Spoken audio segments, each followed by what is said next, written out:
रोहन एका मोठ्या बँकेत मॅनेजर होता. कामाच्या व्यापामुळे तो अनेकदा रात्री उशिरा घरी यायचा. मीरा घर सांभाळायची. दोघेही एकमेकावरती खूप प्रेम करायची. मीरा स्वभावाने अत्यंत चुलबुली, सुंदर आणि सगळ्यांना मदत करणारी होती. घरात तिची एकटीची घालमेल व्हायची, म्हणून ती आपला वेळ घालवण्यासाठी सोशल मीडियावर रील्स आणि व्हिडिओ बनवू लागली. हळूहळू मीराच्या व्हिडिओला प्रसिद्धी मिळाली. तिचे फॉलोअर्स वाढू लागले. लोक तिच्या सौंदर्याचं आणि अभिनयाचं कौतुक करू लागले. रोहनला सुरुवातीला याचं कौतुक वाटायचं, पण जसजसे मीराला अनोळखी लोकांचे मेसेज आणि फोन येऊ लागले, तसतसा रोहनच्या मनात एक सुप्त असुरक्षितता निर्माण झाली. एके दिवशी रोहन ऑफिसमधून लवकर आला. मीरा फोनमध्ये बघून मनापासून हसत होती. रोहनने विचारलं, कोणाचा मेसेज आहे मीरा?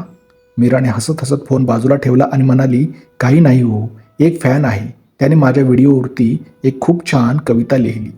रोहन काही बोलला नाही, पण त्याच्या मनात संशयाचं पहिलं बीज रोवलं गेलं. त्याला वाटू लागलं की तो दिवसभर ऑफिसमध्ये राबतोय आणि मीरा इथे अनोळखी पुरुषांशी गप्पा मारते. काही दिवस निघून गेले. रोहन आता लपून छपून मीराच्या फोनवरती लक्ष ठेवू लागला. एक रात्री जेव्हा मीरा गाढ झोपली होती, तेव्हा तिच्या फोनवर एक मेसेज आला. स्क्रीन फ्लॅश झाली. रोहनने धाडकन फोन उचलला. वर एक अनोळखी नंबर होता आणि मेसेजमध्ये लिहिलं होतं, मीरा, उद्या दुपारी 2 वाजता हॉटेल मॅजेस्टिकमध्ये भेटूया.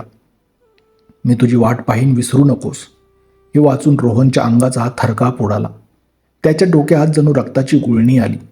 त्याला विश्वास बसेना की त्याची मीरा, जी त्याच्यासाठी देवासारखी होती, ती त्याला फसवते.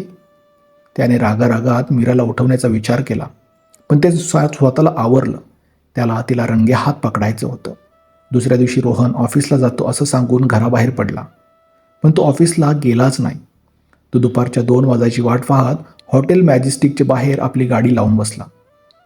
दुपारी बरोबर 2:45 वाजता मीरा एका सुंदर पांढऱ्या साडीत नटून हॉटेल बाहेर उतरली.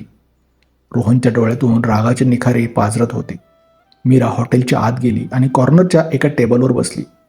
काही वेळातच तिथे एक तरुण हँडसम मुलगा आत आला. तो मीराच्या समोर बसला. रोहनने दुरून पाहिलं. मीरा त्या मुलाशी खूप आत्मीयतेने बोलत होती. तिने पर्समधून काही कागदपत्र काढली आणि त्या मुलाच्या हातात दिली.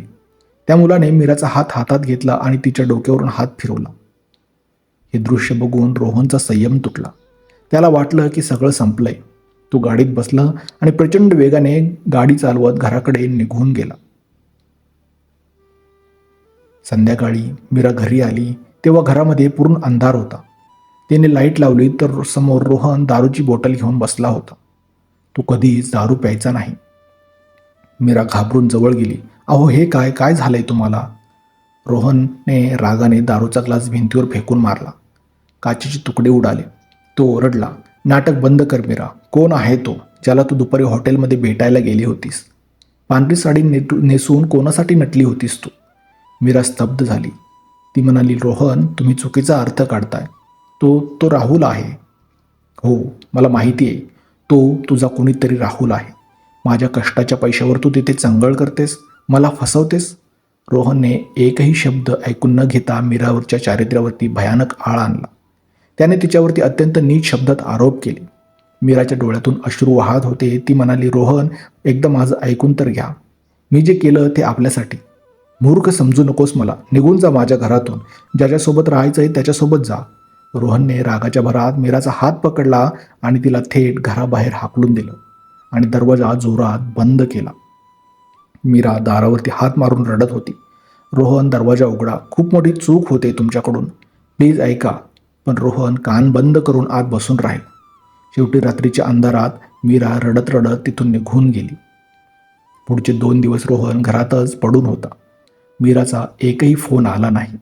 रोहनला वाटत होतं की ती तिच्या प्रियकरासोबत निघून गेली असेल. त्याचा अहंकार जिंकला होता, पण त्याचं मन आतून रडत होतं. तिसऱ्या दिवशी सकाळी दारावरची बेल वाजली. रोहनने दरवाजा उघडला. समोर एक कुरिअरवाला उभा होता. त्याने रोहनच्या हातात एक मोठी फाईल दिली आणि सही घेऊन निघून गेला. रोहनने ती फाईल उघडली. आतमध्ये काही वकिलाचे कागदपत्र आणि एक पत्र होतं. ते पत्र मीराने लिहिलेलं होतं. रोहनने थरथरत्या हाताने ते पत्र वाचायला सुरुवात केली. माझे प्रिय रोहन, जेव्हा तू हे पत्र वाचत असशील तेव्हा कदाचित मी या जगात नसेन किंवा तुझ्यापासून खूप दूर गेलेली असेल. रोहन, तू माझ्यावरती संशय घेतलास, तुला वाटलं मी तुला फसवते. रोहन, तुला आठवतंय का, मागच्या वर्षी तू तुझ्या मित्राच्या बिझनेससाठी स्वतःच्या नावावरती 50 लाखांचं कर्ज घेतलं होतं आणि तो मित्र पैसे घेऊन पळून गेला. त्या कर्जाचे हप्ते भरण्यासाठी रात्रंदिवस तू राबत होतास. बँकेचे लोक तुला रोज धमक्या देत होते. तू डिप्रेशनमध्ये चालला होतास. मला तुझा हा त्रास बघवत नव्हता.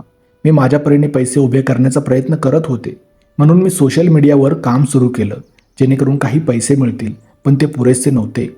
हॉटेलमध्ये जो मुलगा मला भेटायला आला होता तो राहुल, तो माझा सख्खा चुलत भाऊ आहे, जो लंडनमध्ये खूप मोठा बिझनेसमॅन आहे.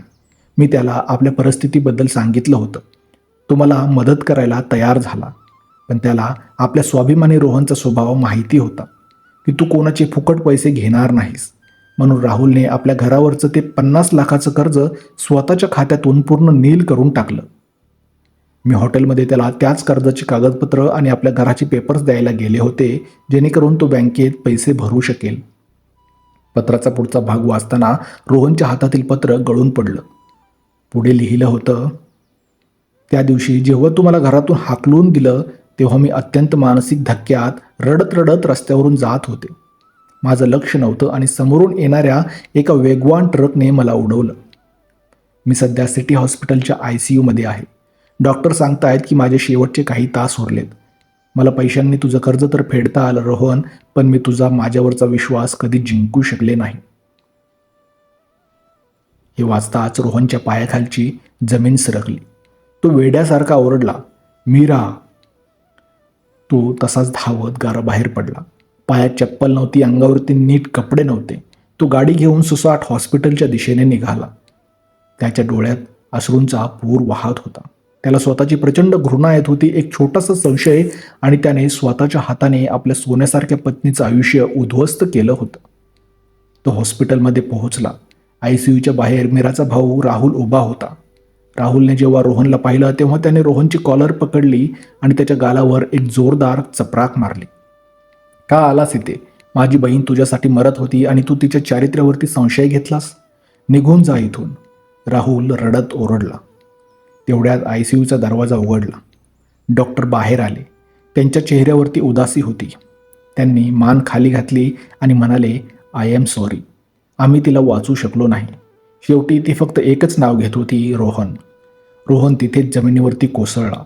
तो मीराच्या शवाजवळ गेला. ती पांढऱ्या कपड्यात शांत झोपली होती. जणू आत्ताच ती पांढरी साडी नेसून हॉटेलमध्ये गेली होती.